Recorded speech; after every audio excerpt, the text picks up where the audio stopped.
മുന്നേ എത്തുന്നു. IGNOU എക്സാമിന്റെ ഭാഗമായി MA സൈക്കോളജിയുടെ ഒരു എക്സാം മാരത്തോൺ സീരീസ് ആണ് നമ്മൾ കണ്ടക്ട് ചെയ്യുന്നത്. ഓൾറെഡി ഈ സീരീസിന്റെ ഭാഗമായി ബ്ലോക്ക് 1 ഉം ബ്ലോക്ക് 2 ഉം നമ്മൾ ഡിസ്കസ് ചെയ്തിട്ടുണ്ട്. MA സൈക്കോളജി IGNOU പ്രൊവൈഡ് ചെയ്തിരിക്കുന്നതിന്റെ പ്രധാനപ്പെട്ട ഉദ്ദേശവും അത് തന്നെയാണ്.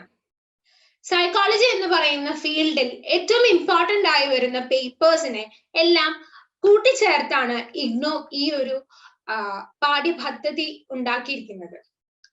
സോ അതിനോടനുബന്ധിതമായി വരാൻ പോകുന്ന എക്സാം ആണ് ഒരു വിലയിരുത്തൽ. എല്ലാ വിഷയങ്ങളും തുല്യ പ്രാധാന്യത്തോടുകൂടി തന്നെയാണ് IGNOU പുട്ട് ഫോർത്ത് ചെയ്തിരിക്കുന്നത്.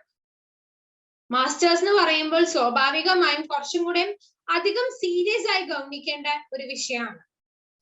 വളരെ കുറച്ച് പേരായിരിക്കും ഡിസ്റ്റന്റ് ആയിട്ട് മാസ്റ്റേഴ്സ് എടുക്കുന്നുണ്ടാവുക എന്നൊരു തോന്നൽ എല്ലാവർക്കും ഉണ്ട്. പക്ഷെ ഇല്ല, വീണ്ടും പഠിക്കണമെന്ന ആഗ്രഹമുള്ളവരാണ് മാസ്റ്റേഴ്സ് എടുക്കുന്നത്. അതുകൊണ്ട് തന്നെ MA സൈക്കോളജി എന്ന് പറഞ്ഞ കോഴ്സ് വളരെ ഇമ്പോർട്ടന്റുമാണ്. നമ്മളുടെ ലൈഫിൽ നമ്മൾ സ്പെഷ്യലൈസ് ചെയ്യാൻ ആഗ്രഹിക്കുന്ന ഒരു ഫീൽഡിലേക്ക് നമ്മൾ എത്തി നോക്കുന്നതാണ് ഈ ഒരു കോഴ്സിലേക്ക് നമ്മൾ ചേരുന്നതിന്റെ പ്രധാന ഉദ്ദേശം.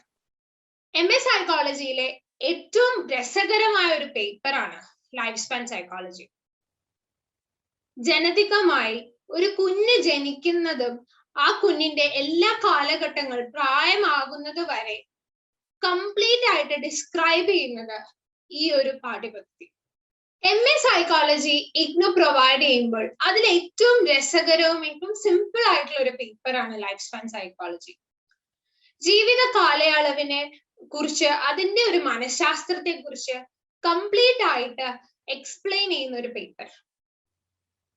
ഒരു വ്യക്തി ഒരു അമ്മയുടെ ഗർഭപാത്രത്തിൽ ആയിരിക്കുന്ന സമയം തുടങ്ങി മരിക്കുന്ന സമയം വരെ ഏതൊക്കെ കാലഘട്ടങ്ങളിലൂടെ അയാൾ പോകുന്നു എന്ന് വ്യക്തമായി ഡിസ്ക്രൈബ് ചെയ്യുന്നു. ആ വ്യക്തിയുടെ ശാരീരിക വളർച്ചയും മാനസികമായ വളർച്ചയും ബുദ്ധിപരമായ വളർച്ചയും സാമൂഹ്യപരമായ വളർച്ചയും എല്ലാം ഇമ്പോർട്ടന്റ് ആയ ഘട്ടങ്ങളാണ്. ഇതെല്ലാം ഒരു കുഴഞ്ഞ പരുവത്തിൽ മനസ്സിലാക്കുന്നതിലും എളുപ്പം നമുക്ക് കട്ട് ചെയ്ത് പഠിക്കുന്നത് തന്നെയാണ്. IGNOU വളരെ സൂക്ഷ്മമായാണ് ഈ ഒരു സിലബസിനെ ക്രിയേറ്റ് ചെയ്തിരിക്കുന്നത്. അതുകൊണ്ട് തന്നെ വളരെ രസകരവുമാണ് ഇതിന്റെ ഓരോ ഘട്ടങ്ങളും അറിഞ്ഞു പഠിക്കുന്നത്. അപ്പൊ ഓരോ ബ്ലോക്ക് തിരിച്ചിരിക്കുന്നതും അങ്ങനെ തന്നെയാണ്. ഇപ്പൊ ബ്ലോക്ക് 1 പ്രീനേറ്റൽ ഡെവലപ്മെന്റിനെ കുറിച്ചിട്ടാണെങ്കിൽ ബ്ലോക്ക് 2ലേക്ക് വരുമ്പോൾ അത് നേരെ സ്കൂളിംഗിലേക്ക് എത്തി.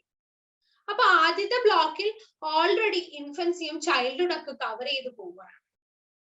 പിന്നെ സ്കൂൾ ഇയേഴ്സിലെ മൊത്തം വ്യത്യാസങ്ങളെ കുറിച്ചിട്ടാണ് ബ്ലോക്ക് 2 ഡിസ്ക്രൈബ് ചെയ്യുന്നത്. ബ്ലോക്ക് 3 വളരെ ഇമ്പോർട്ടന്റ് ആയിട്ടുള്ള ബ്ലോക്കാണ്. Development during adolescence. ഒരു കൗമാരക്കാരന്റെ കാലത്തെ കുറിച്ച് പ്രത്യേകമായി നമ്മൾ ഒരു ബ്ലോക്കിൽ പറയുന്നത് വളരെ ആവശ്യമാണ്, അല്ലെ? 4 യൂണിറ്റ്സ് ആണ് ഇതിലുള്ളത്. അതിലെല്ലാം കവർ ചെയ്താണ് എക്സ്പ്ലെയിൻ ചെയ്തിരിക്കുന്നത്. ശാരീരികമായ വ്യത്യാസങ്ങൾ, കോഗ്നിറ്റീവ് തരത്തിലുള്ള വ്യത്യാസങ്ങൾ, സൈക്കോസോഷ്യൽ ആയിട്ടുള്ള വ്യത്യാസങ്ങൾ, മോറലി ഉള്ള ഡിഫിക്കൽട്ടീസ്, പിന്നെ എന്തൊക്കെ ഇഷ്യൂസ് ആൻഡ് ചാലഞ്ചസ് ഈ ഒരു കാലഘട്ടത്തിൽ ആ കുട്ടികൾ നേരിടുന്നു എന്നുള്ളതും ഇൻക്ലൂഡ് ചെയ്തിട്ടുണ്ട്. നമ്മൾ ഈ കാര്യങ്ങൾ അറിയുന്നതിനോടൊപ്പം തന്നെ ഇതിനെ കുറിച്ച് കറക്റ്റ് ആയിട്ട് പോയിന്റ് ഔട്ട് ചെയ്യാനും പറയണം, ഇല്ലേ? എന്നാൽ മാത്രമാണ് നമുക്ക് ഒരു എക്സാം പോയിന്റ് ഓഫ് വ്യൂവിൽ സ്കോർ ചെയ്യാൻ പറ്റത്തുള്ളൂ. അപ്പൊ വളരെ വ്യക്തമായി എന്താണ്, ഏത് പോയിന്റ് ആണ്, അല്ലെങ്കിൽ എന്തൊക്കെ കീവേഡുകളാണ് ഇമ്പോർട്ടന്റ്, എന്തൊക്കെ ചാലഞ്ചസ് ആണ് ഇമ്പോർട്ടന്റ്, എന്തൊക്കെ ഡെവലപ്മെന്റ് ആണ് ഈ ഒരു ടൈമിൽ നടക്കുന്നത് എന്നെല്ലാം നമ്മൾ നോട്ട് ഡൗൺ ചെയ്ത് പ്രസന്റ് ചെയ്താൽ എക്സാമിനർ സ്വാഭാവികമായും ഇംപ്രസ്ഡ് ആകും. സോ ഇന്നത്തെ നമ്മളുടെ എക്സാം സീരീസിൽ നമ്മൾ ഡിസ്കസ് ചെയ്യാൻ പോകുന്നത് ബ്ലോക്ക് 3യിലെ പ്രീവിയസ് ഇയർ ഫ്രീക്വന്റ് ആയി ചോദിച്ചിരിക്കുന്ന ക്വസ്റ്റ്യൻസ് ആണ്. 1-2 ക്വസ്റ്റ്യൻസ് നമ്മൾ ഡിസ്കസ് ചെയ്യുന്നു. അത് എങ്ങനെയൊക്കെ പ്രസന്റ് ചെയ്യണം, അതിൽ ഏതൊക്കെയാണ് ഇമ്പോർട്ടന്റ് ചോദ്യങ്ങൾ വരിക, അത് എങ്ങനെയാണ് മനസ്സിലാക്കേണ്ടത് എന്നുള്ളതെല്ലാം നമ്മൾ കാണുന്നു. Let's see. സോ ബ്ലോക്ക് 3യിലെ ഫ്രീക്വന്റ് ക്വസ്റ്റ്യൻസിലേക്കാണ് നമ്മൾ ഇന്ന് ഡിസ്കഷൻ എത്തുന്നത്. അപ്പൊ block 3 is all about, as we know, adolescence ആണ്. അപ്പൊ അഡോളസൻസിന്റെ എല്ലാ കാര്യങ്ങളെ കുറിച്ചിട്ട് പറയുന്നത് കൊണ്ട് തന്നെ ഇതിനകത്തെ ക്വസ്റ്റ്യൻസും കൂടുതൽ ഫ്രീക്വന്റ് ആയിട്ട് അങ്ങനെ തന്നെയാണ് ചോദിച്ചിരുന്നത്. അപ്പൊ നമുക്ക് ആദ്യമേ തന്നെ ഒരു ലേറ്റസ്റ്റ് ആയിട്ടുള്ള ഒരു ക്വസ്റ്റ്യൻ പേപ്പറിൽ ഡിസ്കഷൻ നോക്കാം. അപ്പൊ ജൂൺ 2020 ഒരു ക്വസ്റ്റ്യൻ പേപ്പർ ആണിത്. അതില് ചോദിച്ചിരിക്കുന്ന second question, explain cognitive development during adolescence with special emphasis on Piaget's theoretical approach. അപ്പോൾ ഷോൺ പിയാഷെ എന്ന് പറയുന്ന വ്യക്തി കോഗ്നിറ്റീവ് ഡെവലപ്മെന്റിന് എംഫസൈസ് ചെയ്ത് അഡോളസൻസിൽ പറഞ്ഞിരിക്കുന്ന കാര്യമാണ് നമ്മൾ ഡിസ്കസ് ചെയ്യാൻ പോകുന്നത്. അപ്പൊ അഡോളസെന്റ് ഡെവലപ്മെന്റിൽ കോഗ്നിറ്റീവ് ആയിട്ട് എങ്ങനെയൊക്കെ ഡെവലപ്പ് ചെയ്തു എന്നുള്ളതാണ് ചോദ്യം. അപ്പൊ 10 മാർക്കിന്റെ ചോദ്യമാണ്. 450 വേർഡ്സിന്റെ ഉള്ളിൽ നമ്മൾ ഡിസ്ക്രൈബ് ചെയ്യണം. കോഗ്നിറ്റീവ് ഡെവലപ്മെന്റ് എന്ന് പറഞ്ഞ ടേം ഉണ്ട്, അഡോളസെൻസിലുണ്ട്, പിന്നെ പിയാഷയുടെ തിയോറിറ്റിക്കൽ അപ്രോച്ച് ആണെന്ന് പറഞ്ഞ 3 കീവേഡ്സ് ഉണ്ട്. അപ്പൊ നമ്മള് സെൽഫ് ലേണിംഗ് മെറ്റീരിയൽ, ഇഗ്നോന്റെ സെൽഫ് ലേണിംഗ് മെറ്റീരിയലിലേക്ക് നമ്മൾ വരുവാണെങ്കിൽ അവിടെ യൂണിറ്റ് 2 ഈ ക്വസ്റ്റ്യന്റെ ആൻസർ കിടക്കുന്നത്. അപ്പൊ യൂണിറ്റ് 2 അങ്ങനെ തന്നെ ഒരു സബ് യൂണിറ്റ് ഡിസ്ക്രൈബ് ചെയ്യുന്നുണ്ട്, പിയാഷെ's theoretical approach on cognitive development എന്നുള്ളത്. അപ്പൊ ആ സബ് യൂണിറ്റിനെ ബേസ് ചെയ്തിട്ട് വേണം നമ്മള് എക്സ്പ്ലനേഷൻ കൊടുക്കാൻ. അപ്പൊ അതിന് മുന്നേ ആയിട്ട് നമുക്ക് വേണമെങ്കിൽ ഒരു ചെറിയ പാരഗ്രാഫ് ഇൻട്രൊഡക്ഷൻ നമുക്ക് കൊടുക്കാവുന്നതാണ്. അഡോളസെൻസ് എങ്ങനെ നമ്മൾ ഡിവൈഡ് ചെയ്യുന്നു, early, middle and late Adolescence ആയിട്ടും അതിന്റെ ഒരു ചെറിയ ഡിസ്ക്രിപ്ഷനും നമ്മൾക്ക് ഫസ്റ്റ് പാരഗ്രാഫിൽ കൊടുക്കാം. അപ്പൊ അത് കഴിഞ്ഞിട്ട് നമുക്ക് പിയാഷയുടെ തിയോറിറ്റിക്കൽ അപ്രോച്ചിലേക്ക് എല്ലാം. പിയാഷെ ബേസിക് ആയിട്ടും എക്സ്പ്ലെയിൻ ചെയ്തിരിക്കുന്ന 4 തരത്തിലുള്ള സ്റ്റേജുകളെ കുറിച്ച് നമുക്ക് മെൻഷൻ ചെയ്യാം. അതിൽ അഡോളസെന്റ് സ്റ്റേജ് ഏതാണ്, അതിന്റെ ഇമ്പോർട്ടന്റ് ആയിട്ടുള്ള ക്യാരക്ടറിസ്റ്റിക് ഫീച്ചേഴ്സ് എന്തൊക്കെയാണ് എന്നുള്ളതാണ് ഇവിടെ തന്നിരിക്കുന്നത്. അപ്പൊ 4 സ്റ്റേജുകളെയും ഇവിടെ എക്സ്പ്ലെയിൻ ചെയ്തിട്ടുണ്ട്. അതിൽ അഡോളസെന്റ് സ്റ്റേജ് എന്ന് പറയുന്നത് ഫോർമൽ ഓപ്പറേഷണൽ സ്റ്റേജ് ആണ്. അപ്പൊ അവിടെ കുറേം കൂടെ ലോജിക്കൽ ആയിട്ടും സിംബോളിക് ആയിട്ടും ഒക്കെ ചിന്തിക്കാൻ തുടങ്ങുന്ന, ഇൻഡിപെൻഡന്റ് ആയി ചിന്തിക്കാൻ തുടങ്ങുന്നതാണെന്ന് എഴുതണം. അതുപോലെ തന്നെ ഈഗോസെൻട്രിക് ആയിട്ടുള്ള തോട്ടുകൾ കൂടുതലുള്ള പീരീഡ് ആണ് എന്നുള്ളതും നമ്മൾ മെൻഷൻ ചെയ്യേണ്ടതുണ്ട്. പിന്നീട് എന്താണ് ability to see things in different way എന്നുള്ള ഒരു കോൺസെപ്റ്റ് എക്സ്പ്ലെയിൻ ചെയ്തിരിക്കുന്നതാണ്. 5 തരത്തിൽ നമ്മൾ അതിനെ കാണുന്നു എന്നുള്ളതാണ്. ഈഗോസെൻട്രിസം എന്താണെന്നും അത് എക്സ്പ്ലെയിൻ ചെയ്തിട്ടുണ്ട്. അപ്പൊ 10 മാർക്ക് ക്വസ്റ്റ്യൻ ആയതുകൊണ്ട് തന്നെ ആ ഏജിലുള്ള കുട്ടികൾ വസ്തുക്കളെ എങ്ങനെയാണ് കാണുന്നത് എന്നുള്ള ഒരു ഡിസ്ക്രിപ്ഷനും നമ്മൾ അവിടെ കൊടുക്കേണ്ടത് ആവശ്യമാണ്. അപ്പൊ എക്സാം പീഡിയയില് നമ്മള് അതിന്റെ ഒരു ഇമ്പോർട്ടൻസും എഴുതിയിട്ടുണ്ട്. അപ്പൊ ഇതിനു മുന്നേ ചോദിച്ചിരുന്ന വർഷങ്ങളിലും നമ്മൾ മെൻഷൻ ചെയ്തിട്ടുണ്ട്. 4 സ്റ്റേജുകളെ നമ്മൾ ഇൻക്ലൂഡ് ചെയ്തു. അത് കഴിഞ്ഞിട്ട് നമ്മൾ ഈ പറഞ്ഞ കമ്പോണൻസ് ആഡ് ചെയ്തിട്ടുണ്ട്. കണ്ടോ, 5 തരത്തിലുള്ള different ways through which children tend to perceive things എന്നുള്ളത്. അതുപോലെ തന്നെ ഈഗോസെൻട്രിസം ഉള്ള അല്ലെങ്കിൽ ഈഗോസെൻട്രിസം എന്ന് പറയുന്ന കോൺസെപ്റ്റ് എന്താണെന്നുള്ളതും നമ്മൾ എക്സ്പ്ലെയിൻ ചെയ്തിട്ടുണ്ട്. അപ്പൊ ഇത് കുറേം കൂടെ ഈസിയർ ആയിട്ട് നമ്മൾ വാല്യൂ ആഡഡ് നോട്ട്സിൽ ഹൈക്വൈസ് ലേണേഴ്സിന് പ്രൊവൈഡ് ചെയ്തിട്ടുണ്ടായിരുന്നു. വാല്യൂ ആഡഡ് നോട്ട്സിൽ ഫോർമൽ ലോജിക്കൽ ഓപ്പറേഷണൽ തിങ്കിങ് ഉണ്ടെന്ന് പറയുന്നു, അബ്സ്ട്രാക്ട് തിങ്കിങ് ഉണ്ടെന്ന് പറയുന്നു, reason from non-principles, ability to consider point of view from others, compare or debate ideas, അല്ലെങ്കിൽ ability to think, the process of thinking. അപ്പൊ ഈ പോയിന്റുകളെല്ലാം നമുക്ക് ഇലാബറേറ്റ് ചെയ്ത് എഴുതാവുന്നതാണ് ഇതില്. കാരണം ആ ഒരു കാലഘട്ടത്തിൽ ഒരു ഇൻഡിപെൻഡന്റ് അഡൽട്ട് ആവാനായി തയ്യാറെടുക്കുന്ന ഒരു കൗമാരക്കാരൻ ഏതൊക്കെ രീതിയിലാണ് തിങ്ക് ചെയ്യുന്നത് എന്നുള്ളതാണ്. അപ്പൊ ഇൻട്രൊഡക്ഷനിൽ ഞാൻ ഇൻക്ലൂഡ് ചെയ്യാൻ പറഞ്ഞ ടോപ്പിക്കുകൾ അതായിരുന്നു. പിയാഷയുടെ അപ്രോച്ച് 4 സ്റ്റേജുകളെ കുറിച്ചിട്ടുള്ള എക്സ്പ്ലനേഷനും നമ്മൾ വാല്യൂ ആഡഡ് നോട്ട്സിൽ തന്നിട്ടുണ്ട്. അതുപോലെ തന്നെ സിംബോളിക് ആയിട്ട് റിലേറ്റ് ചെയ്യുന്ന കാര്യം പറഞ്ഞു. 5 എബിലിറ്റീസ് വഴി കാണാൻ പറഞ്ഞു. So thinking what is possible, concrete ആയിട്ടുള്ള തിങ്കിങ് ഹെൽപ്പ് ചെയ്യുന്നു. അബ്സ്ട്രാക്ട് തിങ്കിങ്ങിലേക്കും ചിന്തിക്കാൻ തുടങ്ങുന്നു.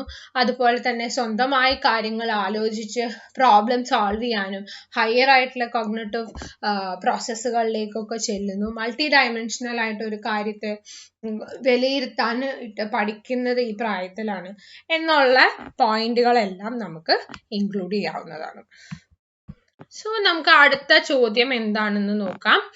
അപ്പൊ വാല്യൂ ആഡഡ് നോട്ട്സും എക്സാംപീഡിയയും ഏറ്റവും മാക്സിമം യൂട്ടിലൈസ് ചെയ്യേണ്ടതിന്റെ ഇമ്പോർട്ടൻസ് ആണ് ഇവിടെ പറയുന്നത്. അതുപോലെ തന്നെ SLത്തിൽ എങ്ങനെയാണ് ഈ ക്വസ്റ്റ്യൻ വന്നത് നമ്മൾ ആൻസർ ചെയ്യുന്നത് എന്നുള്ളതും കൂടെ നമ്മളിപ്പോ കണ്ടു. സോ ബ്ലോക്ക് 3 രണ്ടാമത്തെ ചോദ്യത്തിലേക്ക് നമുക്ക് കടക്കാം. അപ്പൊ ഇത് ജൂൺ 2015 ഒരു ക്വസ്റ്റ്യൻ പേപ്പർ ആണ്.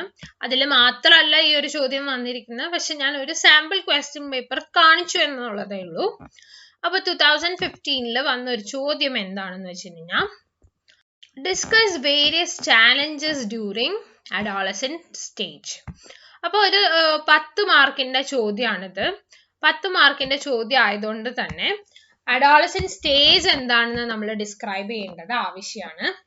എന്തൊക്കെ ചാലഞ്ചസും ഇഷ്യൂസും ഈ ഒരു അഡോളസെന്റ് സ്റ്റേജിൽ സംഭവിക്കപ്പെടുന്നു എന്നുള്ളത് നമ്മൾ ഡിസ്ക്രൈബ് ചെയ്യണം. അപ്പൊ ഇതിനെ കുറിച്ച് കൂടുതലായിട്ട് എക്സ്പ്ലെയിൻ ചെയ്തിരിക്കുന്നത് നമ്മളെ സെൽഫ് ലേണിംഗ് മെറ്റീരിയൽ ആയ യൂണിറ്റ് 4 യൂണിറ്റ് 4 ബ്ലോക്ക് 3 യൂണിറ്റ് 4 ഇതിനെ കുറിച്ച് പറഞ്ഞിരിക്കുന്നത്. ഇവിടെ 4.2 ആയിട്ട് ആ ഒരു യൂണിറ്റ് മുഴുവൻ അത് തന്നെയാണ്, ചാലഞ്ചസും ഇഷ്യൂസും എന്തൊക്കെയാണെന്നുള്ളതാണ്. അപ്പൊ നമ്മളിത് ഇതിനകത്തുള്ള ഏറ്റവും ഇമ്പോർട്ടൻ്റ് ആയിട്ടുള്ള സെന്റൻസുകൾ മാത്രം എടുത്തിട്ട് വേണം ഇത് എഴുതാൻ. കുറെ ഇലാബറേറ്റ് ചെയ്തിട്ട് എക്സ്പ്ലെയിൻ ചെയ്തിട്ടുണ്ട്. അപ്പൊ നമുക്ക് 10 മാർക്കിന്റെ ചോദ്യമാണ്. അപ്പൊ പ്രധാനമായിട്ടും എന്തൊക്കെ ചാലഞ്ചസ് ഒരു കൗമാരക്കാരൻ നേരിടുന്നു എന്നുള്ളത് നമ്മൾ ഫോക്കസ് പോകണം. അഡോളസെൻസ് എന്താണെന്ന് ആദ്യമേ നമുക്കൊരു ഇൻട്രൊഡക്ഷൻ ഡെഫിനിഷൻ നമുക്ക് കൊടുക്കാവുന്നതാണ്. അതിനനുസരിച്ച് ഏതൊക്കെ ചാലഞ്ചസുകൾ ആ ഒരു അഡോളസെന്റ് പ്രായത്തിൽ നമ്മൾ ഫേസ് ചെയ്യുന്നു എന്നുള്ളത് മെൻഷൻ ചെയ്യണം. അതിനോടൊപ്പം തന്നെ നോർമൽ ആയിട്ടുള്ള ഒരു ചൈൽഡും സ്പെഷ്യൽ നീഡുള്ള ഒരു അഡോളസെൻസും തമ്മിലുള്ള ഡിഫറൻസിനെയും കുറിച്ചിട്ട് ഇവിടെ മെൻഷൻ ചെയ്തിട്ടുണ്ട്. പിന്നെ അതുപോലെ സെക്ഷുവാലിറ്റീനെ അക്നോളജ് ചെയ്യുന്നതിന്റെ കൺസേൺസും ഈ ഒരു ചാപ്റ്ററിൽ അല്ലെങ്കിൽ ഈ ഒരു സെഷനിൽ ഡിസ്ക്രൈബ് ചെയ്തിട്ടുണ്ട്. കാരണം ശാരീരികമായുള്ള വ്യത്യാസങ്ങൾ കൂടുതൽ സംഭവിക്കുന്നത് ഈ ഒരു കൗമാര കാലഘട്ടത്തിൽ ആയതുകൊണ്ട് തന്നെ അതിലുണ്ടാവുന്ന വ്യത്യാസങ്ങളോട് മാനസികമായി പൊരുത്തപ്പെടാനായിട്ട് എന്തൊക്കെ ഒരു പാരന്റ്, ഒരു ടീച്ചർ, ഒരു സിബ്ലിംഗ് എന്നുള്ള രീതിയിൽ ചെയ്യാൻ പറ്റും എന്നുള്ള ഓരോ എക്സ്പ്ലനേഷൻസ് ആണ് തന്നിരുന്നത്. അപ്പോൾ എക്സാംപീഡിയ ഫയലില് നമ്മൾ ഈ ഒരു ക്വസ്റ്റ്യൻ എടുക്കുമ്പോൾ നമുക്ക് കാണാവുന്നതാണ് കുറെ ഇയേഴ്സിൽ ഈ same pattern of question explain ചെയ്തിട്ടുണ്ട്. അപ്പൊ ഇതിൽ നമ്മൾ ഇൻട്രൊഡക്ഷൻ ആയിട്ട് 2 പോയിന്റുകൾ പറഞ്ഞു. അത് അഡോളസെൻസിന്റെ ഡെഫിനിഷനും അഡോളസെൻസ് എന്ന് പറയുന്ന ചെറുതായ ഒരു എക്സ്പ്ലനേഷനുമാണ്. അപ്പൊ അവിടെ നിങ്ങൾക്ക് ഇൻട്രൊഡക്ഷൻ കുറച്ചും കൂടി ഇലാബറേറ്റ് ചെയ്യാം.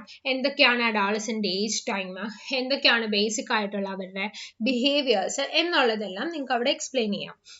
പിന്നെ അത് കഴിഞ്ഞിട്ട് പിന്നെ നമ്മൾ പറഞ്ഞിരിക്കുന്ന ചാലഞ്ചസിനെ കുറിച്ചിട്ടാണ്. പാരന്റ്സ് ആയിട്ടുള്ള ചാലഞ്ചസ് ഉണ്ട്, അഡോളസെന്റ് പിയേഴ്സ് ആയിട്ടുള്ള ചാലഞ്ചസ് ഉണ്ട്, പീരീഡ് ഓഫ് ഫുൾ ഇമോഷണൽ ആയിട്ടും അക്കാഡമിക്കൽ ആയിട്ടും കെമിക്കൽ ആയിട്ടും ഫിസിക്കൽ ആയിട്ടും ഒക്കെ വ്യത്യാസങ്ങൾ വരുന്നത് എല്ലാം ഒരു ചാലഞ്ച് ആയിട്ട് ഡിസ്ക്രൈബ് ചെയ്യുന്നു. അതുപോലെ തന്നെയാണ് പാരന്റ്സിന്റെ റോൾ സപ്പോർട്ടിങ് ഭയങ്കര ഹയർ ആണെന്നുള്ളതും എക്സ്പ്ലെയിൻ ചെയ്തിരിക്കുന്നത്.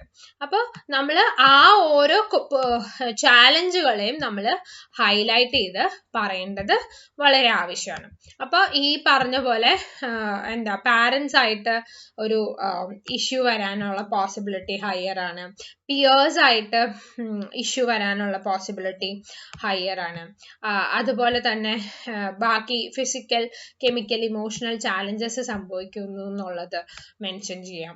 അപ്പൊ അങ്ങനെ നമുക്ക് ടെമ്പറമെന്റൽ ചേഞ്ചസ് സംഭവിക്കുന്നുണ്ടെന്ന്, ആങ്സൈറ്റി, ഡിപ്രഷൻ, അങ്ങനെയുള്ള സിവിയർ ആയിട്ടുള്ള ഇൽനെസ്സസ് വരാനുള്ള പോസിബിലിറ്റി ഉണ്ട്. പിന്നെ ഐഡന്റിറ്റി ഒരു ക്രൈസിസ് സംഭവിക്കാനുള്ള പ്രായമാണത് എന്നുള്ളതെല്ലാം നമുക്ക് ഇവിടെ മെൻഷൻ ചെയ്യാവുന്നതാണ്. അപ്പൊ ഇതൊരു 10 മാർക്കിന്റെ ചോദ്യം ആയതുകൊണ്ട് തന്നെ നമ്മൾ ചാലഞ്ചസിനെ സെപ്പറേറ്റ് ഹെഡിങ്ങിൽ ഹൈലൈറ്റ് ചെയ്ത് എഴുതിയാലും നല്ലതായിരിക്കും. അപ്പൊ ഇത് നമ്മൾ വാല്യൂ ആഡഡ് നോട്ട്സിൽ ഹൈക്കോഴ്സ് ലേണിംഗിന് പ്രൊവൈഡ് ചെയ്തിരിക്കുന്നതാണ്. അപ്പൊ അഡോളസൻസിന്റെ ഡെഫിനിഷനും അതിന്റെ ഇമ്പോർട്ടൻറ്റ് ഫീച്ചേഴ്സ് ഒക്കെ തന്നിട്ട് എന്തൊക്കെ ചാലഞ്ചസ് ഫേസ് ചെയ്യുന്നുണ്ടെന്നുള്ളത് നമ്മൾ മെൻഷൻ ചെയ്തിട്ടുണ്ട്. അപ്പൊ പാരന്റ്സ് ആയിട്ടുള്ളത് എങ്ങനെയാണ്, പിയേഴ്സ് ആയിട്ടുള്ളത് എങ്ങനെയാണ്, പിന്നെ സെക്കൻഡ് ചാലഞ്ച് സോഷ്യൽ ആയിട്ടുള്ള ഇന്ററാക്ഷൻസ് വരുമ്പോൾ എങ്ങനെയാണ്, ഒരു കുറച്ച് ഷൈ ആയിട്ട് ഇൻട്രോവേർട്ട് ആയിട്ട് ഇരിക്കാൻ പറ്റുന്ന ഒരു അഡോളസൻസിന് പെട്ടെന്നൊരു സാമൂഹ്യമായിട്ടുള്ള ഇടപെടലുകൾ പറ്റുമോ, ആ സമയത്ത് ആങ്സൈറ്റി വരില്ലേ, എല്ലാവരും ഫിസിക്കൽ ആയിട്ടുള്ള മെഷറിങ് നടത്തോ, തടിയുള്ള കുട്ടിയാണ്, കറുത്ത കുട്ടിയാണ്, മുഖം നിറയെ കുരു ഉണ്ടെങ്കിൽ ബുദ്ധിമുട്ടാണ്, താടി വന്നില്ല, സൗണ്ട് പെണ്ണിനെ പോലെ, അങ്ങനെയൊക്കെയുള്ള ബുദ്ധിമുട്ടുകൾ വരില്ല, അങ്ങനെയൊക്കെയുള്ള ചാലഞ്ചസ് എങ്ങനെ നേരിടുന്നു.